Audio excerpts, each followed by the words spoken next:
Beleza. Então, na aula de hoje vai ser a última mais teórica em cima de cálculo variacional, que a gente vai introduzir funcionais com múltiplos campos. O que é isso aqui? A ideia que a gente viu até agora, a gente na barrinha a gente aproximou o campo de deslocamento horizontal U. Na viga nós aproximamos o campo de deslocamento V. Nós tínhamos um outro campo de deformação, de rotação, só que ele era a função de V, que era o V'. Hoje a gente vai começar para a viga de Timoshenko, onde nós temos dois campos a serem aproximados. O deslocamento V e a rotação, que vai ser independente agora de V. Tá? Pelo fato da rotação ser independente do deslocamento horizontal no modelo de viga de Timoshenko, a gente vai conseguir incluir cisalhamento na deformação. Né? Então, a gente vai gerar aí um modelinho um pouquinho mais complexo. Tá? Não vai desprezar mais esse elemento. Nós vamos ter aqui dois campos para serem aproximados. A gente vai ver lá que o nosso funcional vai depender de V, de θ, de V'I e de θ' também. Então vai ser ter novidades aí na aula de hoje, vamos dizer assim. Então basicamente vamos começar aqui apresentando o modelo de viga de Timoshenko. Então a novidade vai ser aquelas hipóteses cinemáticas do modelo, agora considerando o cisalhamento na deformação. Vou apresentar aqui as equações de Lagrange para esse tipo de funcional, né, com vários campos a serem aproximados. A gente vai se limitar em funcionais que dependam só de x e que os n campos tenham somente a sua derivada primeira como incluída no funcional. Né? Então você vai um campo genérico aí de 1 até n e inclui também somente a derivada primeira deles. Tá? Então isso aqui serve no caso de estruturas para o campo para o modelo de Euler-Bernoulli. E por fim vamos fazer aquele caminho lá, partindo do funcional, aplicar o operador variacional e obter lá a equação de diferencial, as condições de contorno da viga de Timoshenko. Beleza? Então vamos ver como funciona esse caminho. Então aqui vamos seguir o mesmo processo. A parte mais trabalhosa, assim, a parte de pensar mais, são as hipóteses cinemáticas. Tá? Então é como a gente sair lá da LCD 3D e chegar no nosso modelo aproximado. Nosso modelo aí, no caso, de viga de Timoshenko. Uma vez que a gente tem as hipóteses cinemáticas, ou seja, a gente tem expressão lá para U, V e W, nesse caso aqui o W vai ser sempre zero, a gente consegue transformar os deslocamentos em deformação, depois a deformação em tensão, e com esses dois caras a gente consegue construir o funcional de energia potencial. Então vamos rever aí qual que é a hipótese básica do modelo de Timoshenko. Então, para começar, a gente está no modelo de viga plana. Então, tudo que a gente faz se limita ao plano XY. Então, a gente tem X na horizontal e Y na vertical. Tá? Então, os deslocamentos na horizontal, como nas outras vezes, a gente vai chamar de U, e os deslocamentos na vertical a gente vai chamar de V.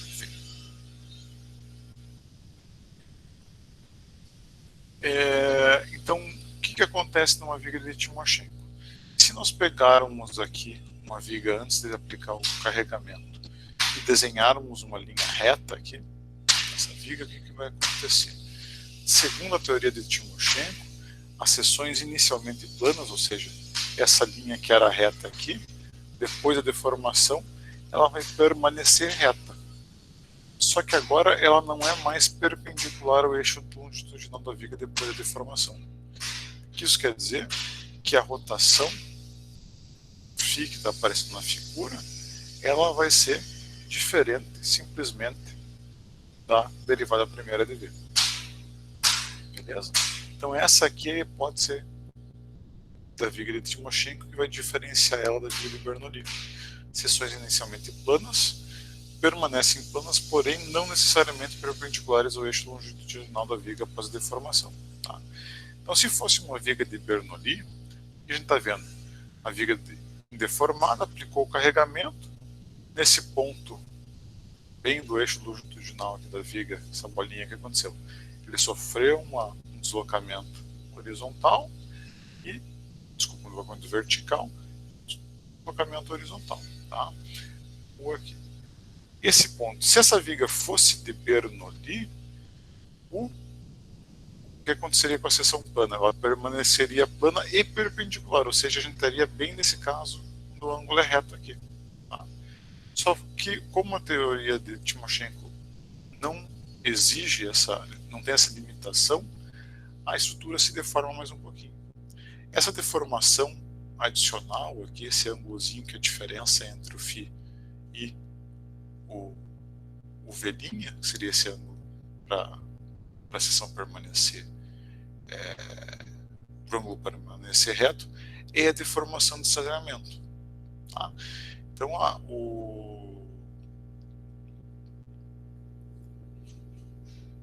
no modelo de viga de Timoshenko, a gente inclui a deformação desse desalinhamento, mesmo que de uma forma mais limitada.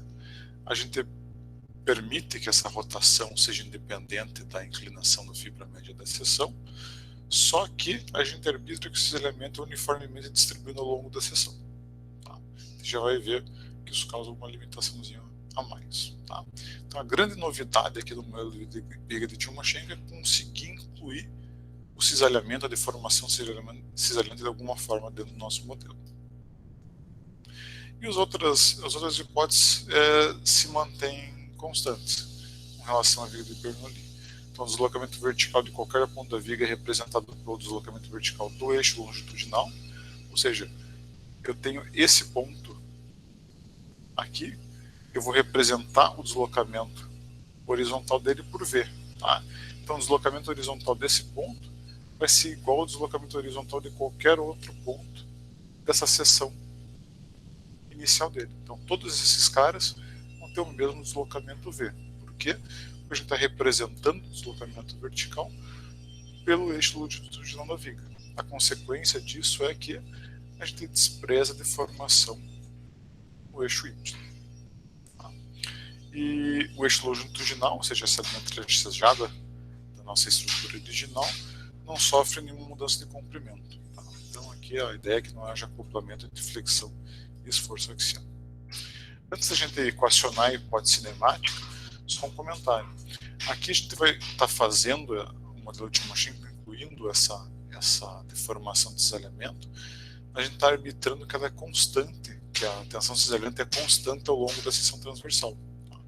É como se a gente pegasse a nossa estrutura e dissesse que a tensão cisalhante é uniformemente distribuída ao longo da seção transversal. Tá? Quem lembra do curso de mecânica dos sólidos da graduação, lá a gente deduz o quê? Que numa viga prismática aqui, a distribuição da tensão de cisalhamento é uma parábola. Imagine isso aqui como uma equação de segundo grau, tá? Ao longo da seção transversal. Tá? Então, a viga de Timoshenko ela leva em conta o desalinhamento, mas de forma limitada ainda. Tá? Ela não é exata em relação a essa distribuição do desalinhamento. Existem outros modelos que vão levar em conta essa distribuição do desalinhamento de forma quadrática. Aí a gente vai chamar eles de modelos de deformação de desalinhamento de ordem superior, onde já vou dar uns insights quando a gente montar a equação ou a hipótese cinemática da viga. Tá? Então lembre que o Timoshenko ele leva em conta esse desalinhamento, mas ainda de forma aproximada. Beleza? Então vamos dar sequência. O que acontece então no problema da elasticidade 3D? Na elasticidade 3D a gente teria que aproximar para esse corpo. Lembre que a viga é um elemento lá que a gente tridimensional, que a gente está reduzindo de alguma forma a um elemento unidimensional que trabalha aqui no plano XY, tá? Um elemento retilíneo que trabalha no plano XY. No 3D, estrutura real, se vocês olharem aí para uma viga na casa de vocês, para cada ponto da estrutura a gente teria que definir uma função tridimensional. Então, U, V e W, para cada ponto da estrutura, seria uma função que dependeria tanto de x, y e z. A gente está montando um modelo aproximado, ou seja, um modelo de viga, que vai reduzir o trabalho para a gente obter essas funções. Tá? Então, no caso da viga de Timoshenko, o que acontece? O deslocamento U de cada ponto da seção transversal vai se resumir ao quê? Ó, um ponto qualquer que a gente teria aqui, o deslocamento U vai ser basicamente como a gente tinha lá na viga de Bernoulli, menos y vezes aqui era o V'. Só que agora a rotação não é mais V', é aquele φ que é independente, é um campo adicional que a gente vai ter que aproximar. Tá? Então a gente reduz o problema, a função U, que era tridimensional, para um modelo que depende de menos y vezes φ de x. Então vai ter que aproximar agora essa função φ de x. Vai ser uma das nossas incógnitas. O V fica igual, depende só de x, devido àquela nossa segunda hipótese, que o deslocamento é dado pelo deslocamento de seção transversal. Portanto, não tem deformação em y, ou seja, a função V de qualquer ponto da nossa viga depende só da coordenada x que ele está na estrutura. E, como a gente está no plano, a componente de deslocamento na direção z, ou seja, saindo do plano aí na tela de vocês, é nula. Beleza? Então a diferença aqui na viga de Timoshenko, a gente tem dois campos para serem aproximados. As nossas incógnitas vão ser a função v de x e a função φ de x. Beleza? Então, ao invés de a gente ter somente uma função a ser aproximada, agora a gente não vai ter mais uma equação diferencial, e sim um sistema de equações diferenciais. Como nós temos duas funções para ser aproximadas, vai ter um sisteminha aí de duas equações diferenciais para resolver. Beleza? Então, essa é a ideia do modelo de viga de Timoshenko. Então obtivemos aqui a hipótese cinemática, vamos obter a relação deslocamento-deformação. Então, o que vai ser diferente de zero na nossa estrutura? Tudo que contém componentes na direção z é nulo. Tá? Os que sobram aqui, que tem x e y, são esses aqui. Então, primeiro, derivada deformação específica na direção x, derivada parcial de u em relação a x. Então, se a gente derivar em relação a x esse cara aqui, vai ficar menos y vezes φ' de x. Tá? A linha devia estar aqui, no desenho em vermelho. Deformação específica de y na direção y, derivada de v em relação a y, derivada de v em relação a y, derivada desse cara em relação a y. Como ele é uma função de x, derivada em relação a y igual a zero, o que está de acordo com a nossa hipótese, nosso modelo. E por fim, deformação angular, o gama de xy, derivada de u em relação a y, mais derivada de v em relação a x. Então vai ser o que? Derivada de u em relação a y. Se eu derivar esse cara aqui em relação a y, vai me sobrar somente menos φ. Se eu mais derivada de v em relação a x, derivada de v em relação a x é v'. Tá? Então a deformação angular é menos φ mais v'. Então essa aqui é a deformação angular. Se nós voltarmos à nossa figura, o que a gente tem? A deformação angular é esse carinha aqui. Então seria a mesma diferença entre o φ total menos a deformação causada pela flexão, que não seria cisalhante. Beleza? Então também corresponde. O funcionamento que a gente obteve aqui corresponde à figurinha que a gente desenhou anteriormente. Então as coisas que a gente arbitrou, o modelo antes, estão se confirmando no equacionamento. Dando sequência, transformando deformação em tensão. Aqui a gente usa a lei de Hooke, generalizada. Então a gente tem o que? Agora notem, a gente tem duas componentes que são diferentes de zero. A gente tem deformação específica em x e temos deformação angular gama xy. Então vão ter duas componentes de tensão. Vão ter o sigma x, que é o E vezes o epsilon x, que é dado aqui pela equação 5. E também vamos ter a tensão cisalhante tal xy, que é igual ao módulo de elasticidade transversal, o G, vezes a deformação gama xy. Tá? Então é G vezes menos φ mais V'. Beleza? E todas as outras componentes de tensão são nulas, porque porque a gente tem as deformações associadas a elas sendo nulas. Então, nota, a gente sofisticou um pouco o nosso modelo, temos mais componentes, temos mais campos para serem aproximados, temos mais componentes de tensão e de formação. O que vai acontecer? O tamanho da equação do nosso funcional de energia potencial total vai ficar um pouquinho maior. Tá? Então, relembrando o que é o funcional de energia potencial total: energia de formação menos trabalho realizado pelas forças externas. Aqui, no nosso caso, não depende mais de V, ele depende de V e de φ. Tá? Então, relembrando, a gente tinha a equação que vinha lá do Beer-Johnston da graduação para calcular a energia de deformação. Notem que antes só sobrava esse cara aqui. Agora, esse cara vai continuar sobrando, porque a gente tem a expressão para sigma x e epsilon x. Esse cara zero, esse cara zero, e esse cara aqui também vai sobrar. Então vai ter, se continuar, vai ser incluído na formulação. Beleza? Então sobramos agora com dois termos dentro daquela integral volumétrica. Então o que a gente vai fazer? Pegar a expressão para sigma x e epsilon x e substituir aqui. É o que a gente está fazendo na linha de baixo da equação. E a mesma coisa para o tal x e para o gama xy. Beleza? Trabalhando mais um pouco, vamos fazer o quê? Vamos transformar essa equação, essa integral de volume, em uma integral de 0 até L, no comprimento da viga, mais uma integral de área. Tá? Fazendo essa decomposição, a gente tem essa nova expressão. Do primeiro termo, o que vai acontecer?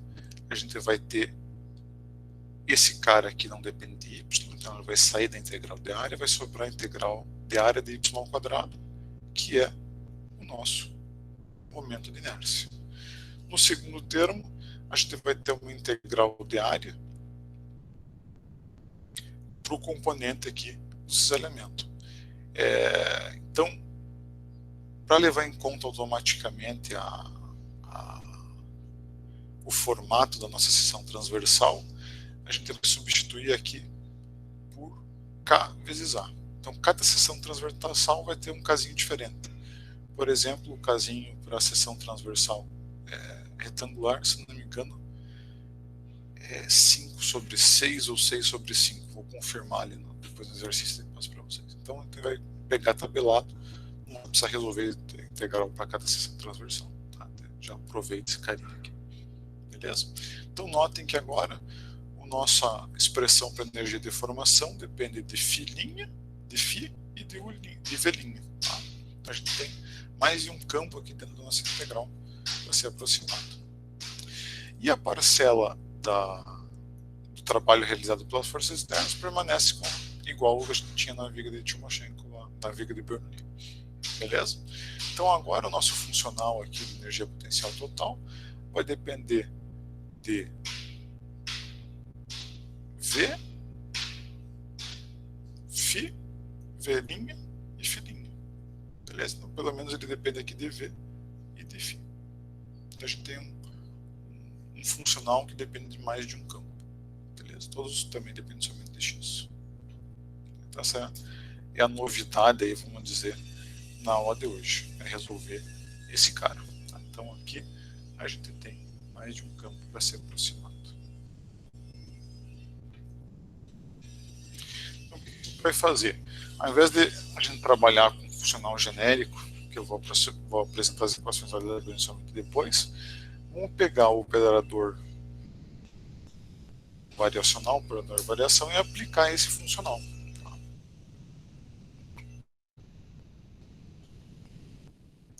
Então, para a gente obter as equações diferenciais desse problema da viga de Timoshenko, a gente vai ter que fazer a primeira variação desse funcional ser nula. Mas notem, a gente depende do campo V e do φ. Então, como é que a gente vai lidar com isso? A gente vai fazer a primeira variação do funcional em relação a V ser nula. Depois vamos fazer a variação do funcional em relação a φ ser nula. Beleza? Então é como se fosse aquela noção de gradiente que a gente tinha no cálculo diferencial integral. A gente se a gente tinha uma função que dependia de mais de uma variável, a gente tinha que fazer a derivada parcial dessa função em relação a cada variável dessa ser igual a zero. Então, se a gente tivesse uma função que dependesse de x1 e x2, teríamos que fazer a função, a derivada parcial da função em relação a cada uma dessas variáveis ser nula. Aqui no caso do cálculo variacional, a gente tem funções como input. Tá? Então ele vai ter que fazer a variação em relação a cada uma dessas funções ser igual a zero, que é esse carinha que a gente tem aqui, e o resultado dele vai nos proporcionar um sisteminha de equações diferenciais que vai representar o problema de valor de contorno da viga de Timoshenko.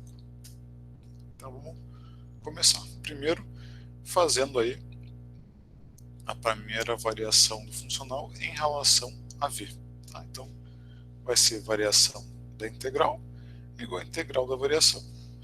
Aplicando a propriedade distributiva, variação de uma soma igual a soma das variações. Então, aplicar esse cara a cada termo que tem aqui dentro da integral. Então, vai ficar esse termo que é... Se a gente aplicar essa variação nesse primeiro termo, o que vai acontecer? Variação em relação a v de filinha. Não tem nenhum v aqui nesse termo. Então, a variação desse cara é igual a zero, tá? Em relação a v. Variação do segundo termo em relação a v. Opa, aparece v aqui. Tá? Então vou colocar esse termo aqui, que é uma constante, que multiplica a variação do que está dentro do parênteses ao quadrado, menos a variação de q vezes v, que é igual a variação de que é igual a q vezes a variação em relação a v de v. Beleza? Então aqui para esse primeiro termo, lembrando daquela propriedade, variação desse cara, o que é? Eu desço o que está lá em cima, vai ficar duas vezes. Vai ficar duas vezes. Escrever aqui. Vai ficar duas vezes o quê? Duas vezes o que eu tenho lá dentro, menos φ mais velhinha, vezes a variação do que tem em relação a v do que tem aqui dentro. Variação de φ, variação de v de φ em relação a v é zero, variação de φ' em relação a v é variação em relação a v de v'. Tá? Então eu fico com esse termo aqui. O 2 corta com esse 2, vai ficar KG, o termo entre parênteses que está aqui, vezes a variação em relação a v de v', menos q vezes a variação em relação a v de v. Tá? Então, a partir daqui o procedimento fica bem análogo ao que a gente tinha antes. Nós vamos fazer esse cara ser igual a zero e vamos substituir a variação de v em relação a v', variação de v' em relação a v, e o outro pela sua definição. Tá? Então a variação de v' em relação a v é igual a lambda vezes neta v. Variação de v em relação a v é lambda vezes neta v. Todos os termos aqui dentro da integral têm o lambda em comum, então eu consigo dividir os dois lados da equação por lambda e consigo eliminar ele do equacionamento. Chego nessa expressão aqui de baixo. Beleza? Então notem, esse termo aqui depende de neta v e esse termo aqui de neta v'. Então o que a gente vai fazer? Aplicar a integral por partes nesse primeiro termo para passar a diferenciação do neta para o que está aqui dentro do parênteses. Dessa forma, passando essa diferenciação para esse termo, nós vamos ter os dois termos como função de neta e vamos conseguir colocar ele em evidência e obter a equação diferencial, a primeira equação diferencial do problema da viga de Timoshenko. Tá? Então, repetindo lá aquela expressão que a gente tinha, vamos aplicar a integração por partes nesse primeiro termo para passar a diferenciação desse cara para o parênteses. Tá? Então, repetindo esse termo aqui, aplicando a integral por partes, a gente fica com esse termo avaliado no contorno, menos esse termo aqui, que vai voltar para a integral. Tá? Então, o que a gente conseguiu fazer? foi passar a diferenciação que estava aqui no neta para o termo do parênteses. Então, fazendo isso, retornando para a integral, que a gente vai ter lá, vamos ficar com esse termo que veio da integral por partes, o menos kg. Menos kg, agora eu vou pegar e fazer essa diferenciação em relação a x, vou aplicar no φ e no v', então vai ficar o quê? Φ' v duas linhas, então vai ficar lá menos kg, que multiplica menos φ' mais v duas linhas, menos o q que já estava lá na expressão. E vamos colocar o neta-v em evidência. Tá? Então o que vai acontecer? Isso aqui foi o que tinha dentro da integral, mais o termo avaliado no contorno. Tá? Então, para essa equação toda ser igual a zero, os termos individualmente têm que zerar.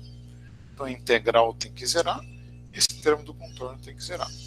Para a integral zerar, alguma coisa vezes o neta-v, que pode ser qualquer função, qualquer caminho admissível. Para isso ser zero, é obrigatório que isso aqui que está dentro da integral seja igual a zero. Tá? Então, lembrando do que a gente fez lá tanto para a barrinha quanto para a viga de Bernoulli, esse cara aqui vai nos dar a primeira equação diferencial da viga de Timoshenko. Beleza? Então, a primeira equação diferencial da viga de Timoshenko é esse cara aqui. Então, o primeiro termo aqui nos fornece a equação diferencial do problema de valor do contorno da viga. E esse segundo termo, vamos ver o que vai acontecer com ele. Vai ser essa expressão aqui, vezes o neta-v avaliado tanto em zero quanto em L. Então, para a viga biapoiada, o que está acontecendo com o nosso v? A gente sabe que o v, a função v, é nula, tanto em x igual a zero, quanto em x igual a L. Por que é nula? Por causa dos dois apoios. Tá? Quando a gente construiu os caminhos admissíveis, lembra que a gente vai construir os caminhos admissíveis v' como sendo v mais lambda vezes neta-v. Esse neta-v ele vai ter que zerar nos pontos do contorno onde a gente prescreveu o campo v. Tá? Então, o neta-v em zero e o neta-v em L vão ser iguais a zero. Então, esse termo aqui também zero, representando aqui as condições de contorno essenciais do problema. Beleza? Então, dessa primeira variação do funcional agora em relação a V, a gente obteve a primeira equação diferencial e as condições de contorno essenciais do problema daqui, por exemplo, da viga biapoiada.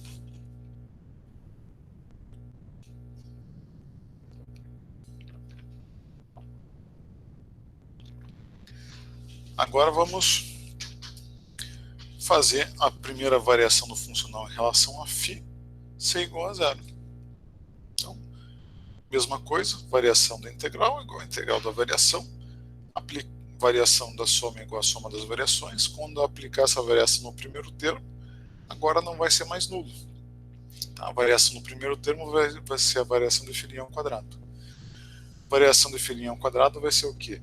Eu desço o 2, 2 menos 1 vai ficar o parênteses elevado a 1, mais a variação do que está dentro do parênteses em relação a φ. Então vai ficar a variação de φ' em relação a φ, que é esse termo que está aparecendo aqui embaixo.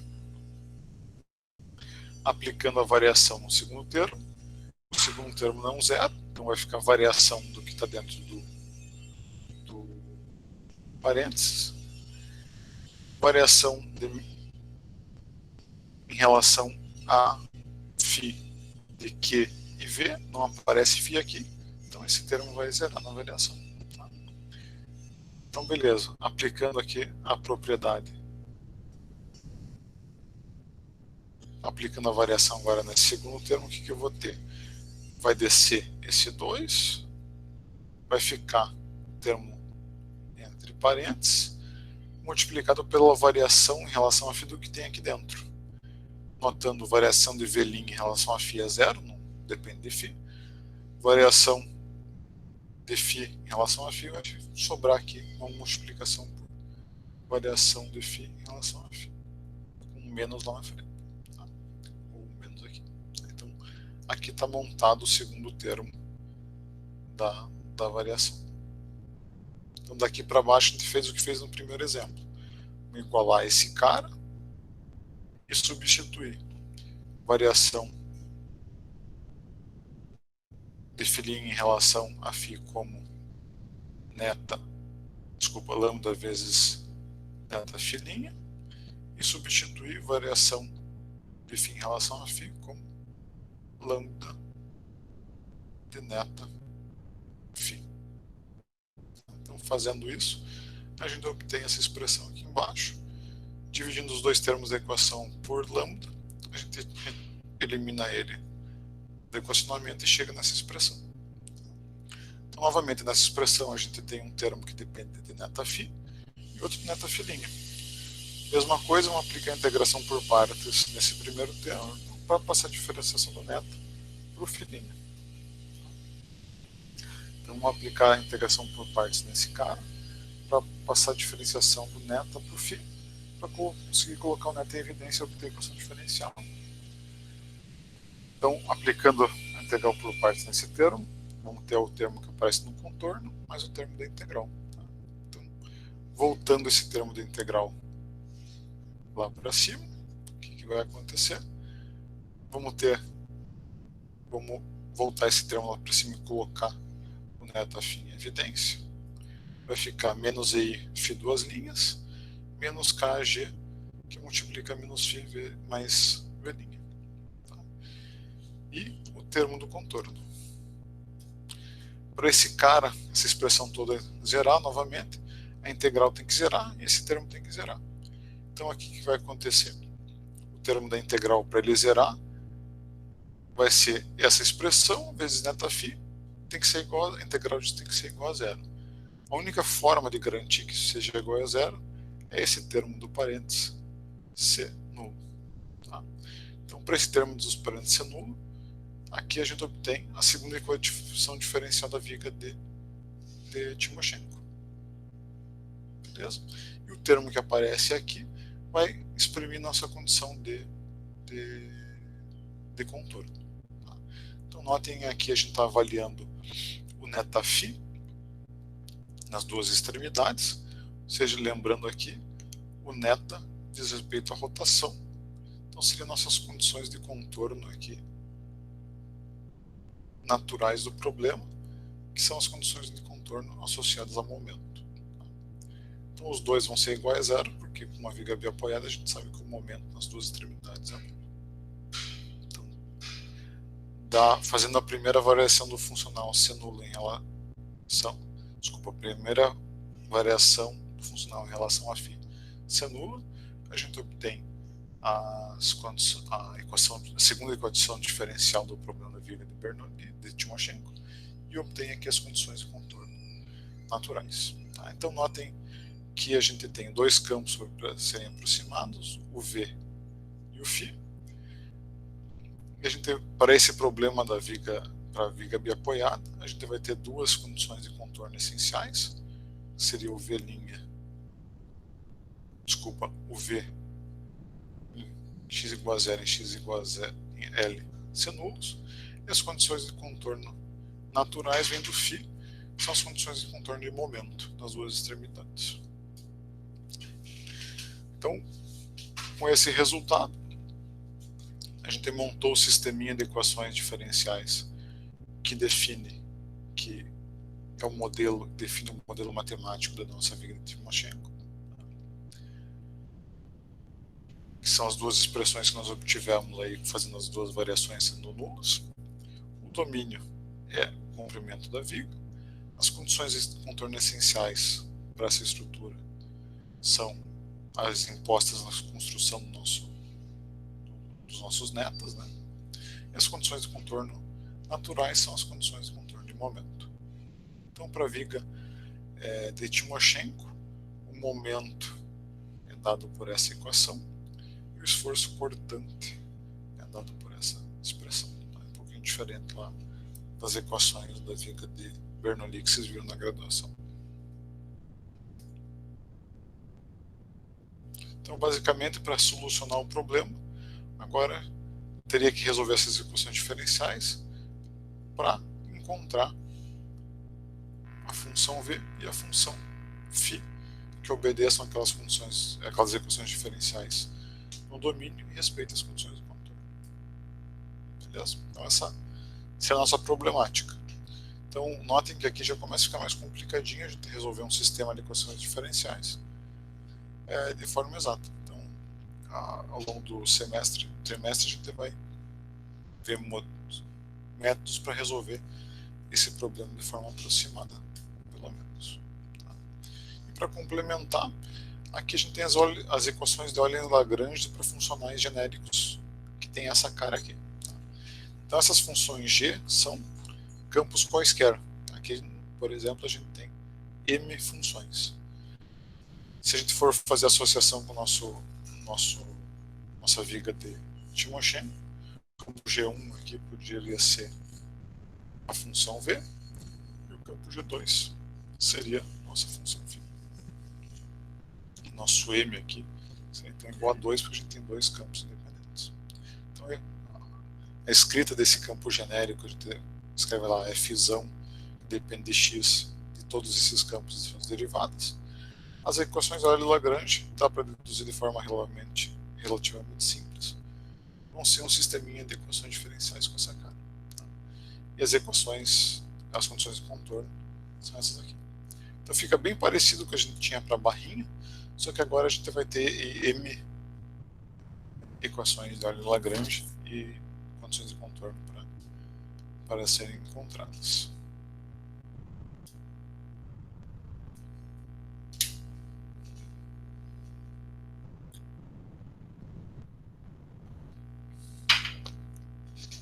Então, para a gente obter a mesma resposta a partir do funcional, como eu comentei, a gente vai substituir então naquelas expressões do slide anterior G1 por V e G2 por φ.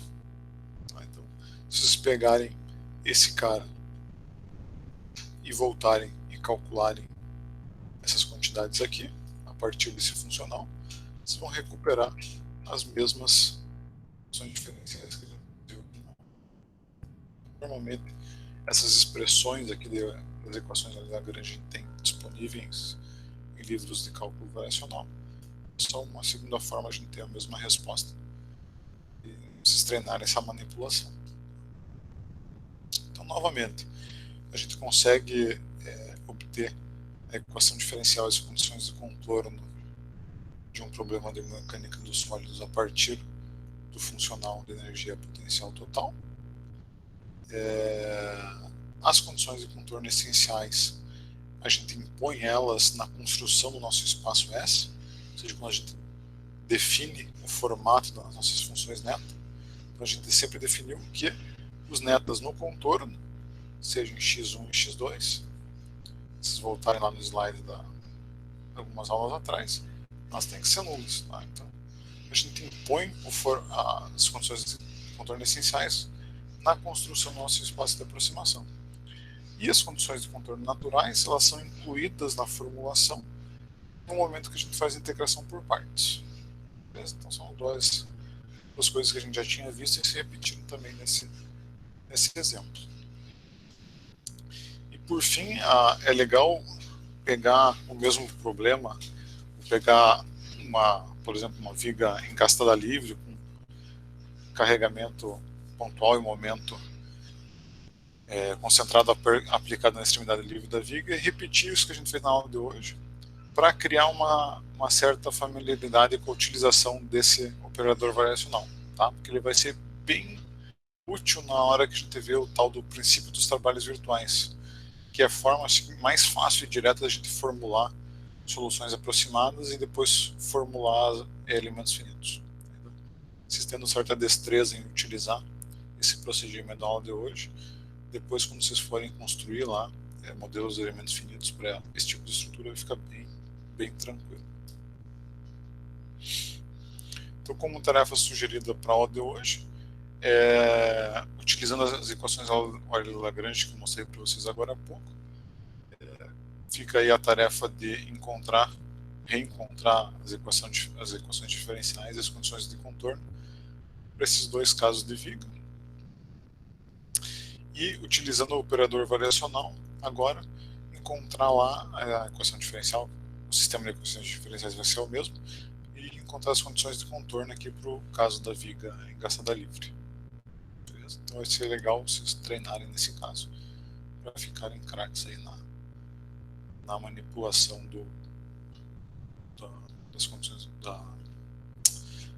dos funcionais utilizando o operador variação. Perguntinha aqui. O porquê que elas se chamam condições de contorno naturais? Porque elas surgem naturalmente na formulação. Se a gente voltar aqui, notem que nos dois casos elas sempre surgiram, as condições de contorno naturais, elas surgem quando a gente faz a integração por partes. Tá? Então a ideia é que elas surgem naturalmente na nossa formulação. Não sei se isso é verdade, mas foi o que eu escutei de um professor lá anos atrás. Fiquei com isso na cabeça.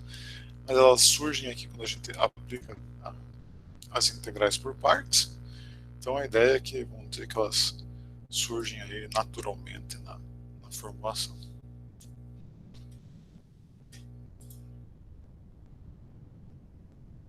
Isso, a próxima aula a gente inicia o método de Ritz, que vai ser o primeiro método para a gente resolver os problemas. Tá?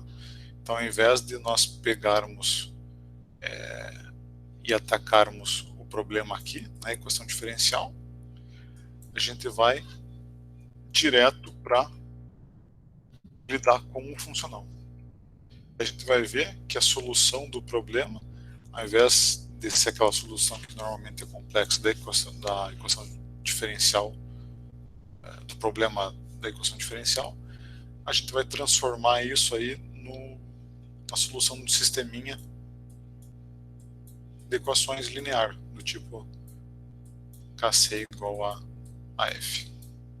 Então, vai transformar, em vez de resolver a equação diferencial, vão ter que resolver sistema linear de equações, que fica bem mais fácil. Tá?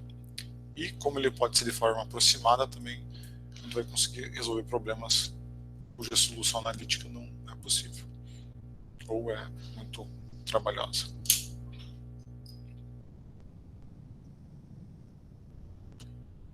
Mais perguntinhas, dúvidas, comentários? Vamos fazendo aí, pessoal.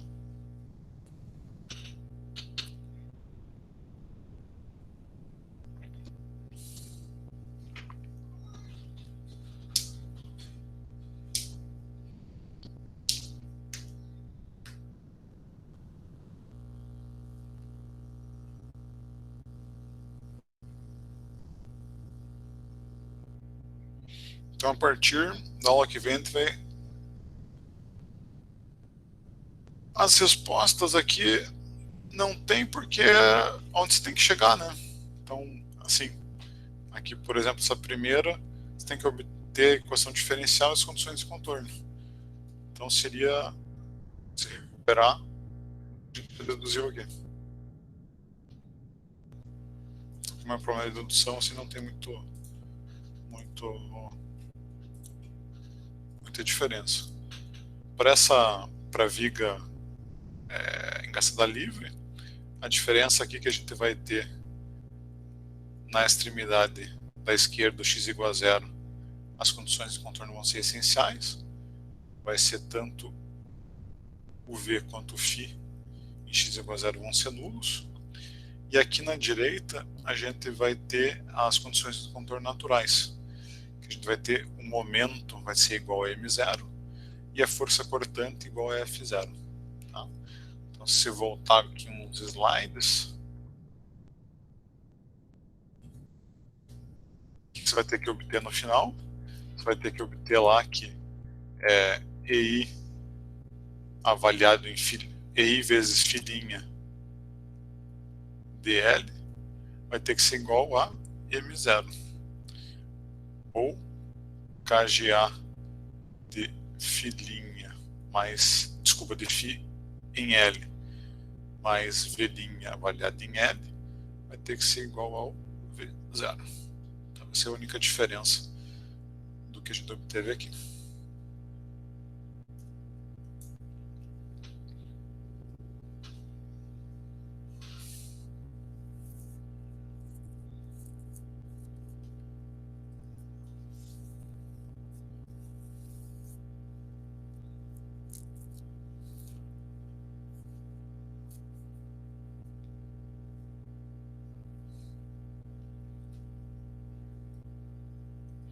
Em termos de modelos, a gente vai ver só mais um até o final do semestre.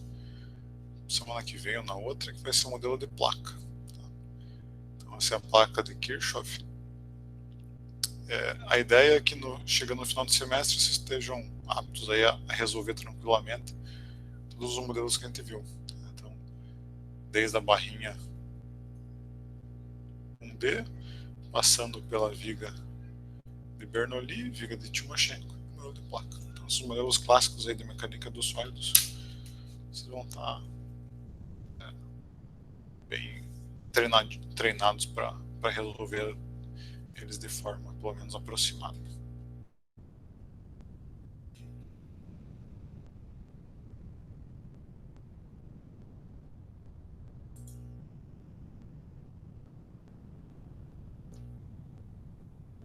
Mais perguntas, comentários?